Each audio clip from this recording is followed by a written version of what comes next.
In this tutorial, we're going to look at the math class for performing mathematical operations. So in Java, we have this math class that is defined in java.lang package. So it's always there. We don't need to explicitly import it. Now, this class has a number of useful methods. The first method I'm going to show you is the round method.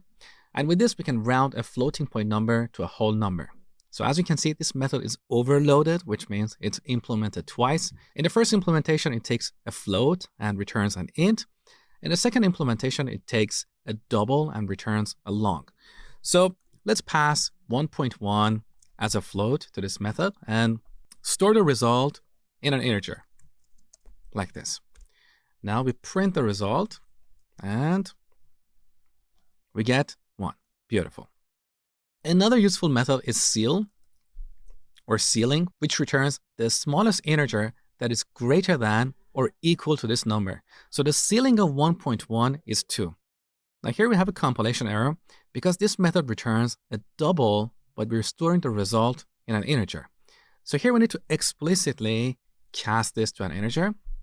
And now you can see the ceiling of this number is 2. We have another useful method that is floor. So the floor of a number is the largest integer that is smaller or equal to this number. In this case, it's going to be 1. Let's take a look. There you go. Another useful method is max, which returns the greater of 2 values. And once again, this method is overloaded. So in the first implementation, we get 2 integers. We have other implementations for longs, floats, and doubles. So let's pass 2 integers here, 1 and 2. This will return the greater number, which is 2. There you go. Similar to this, we have min. That's pretty straightforward. Another useful method is random for generating a random value between 0 and 1. Once again, we get a compilation error because this method returns a double. So let's change that to double. Now, every time we run this program, we get a different number. And this number is a floating point number between 0 to 1. Now, what if you want a number between 0 to, let's say, 100 instead of 0 to 1? Well, we simply multiply this by 100. Take a look. So every time we run this, we get a different number between 0 to 100. Now, if we don't want these digits after the decimal point, we can either round this number or cast it to an integer. Let me show you. So we can call math.round and pass the result of this expression. So I'm going to cut this, add parentheses to call the round method, and then paste that expression.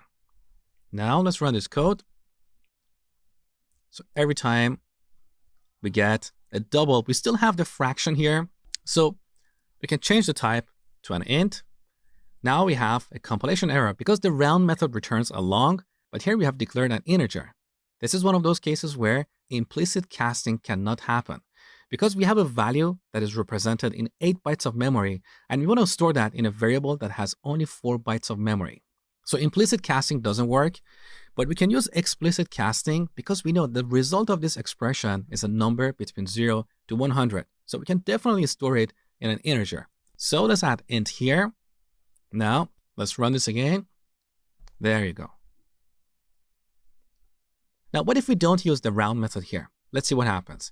So I'm going to remove the call to the round method and simply apply this casting over here. Let's see what we get. Now, every time we run this program, we get 0. Do you know why? Because here we're applying this casting to the result of this method call, not this entire expression. As you saw earlier, every time we call the random method, it generates a number between 0 to 1. So when we cast that number to an integer, we'll lose the fraction. We always get 0, and 0 times 100 is 0. To solve this problem, we need to wrap this entire expression in parentheses. So we add parentheses around this. And now, when we run this, we get an integer between 0 and 100.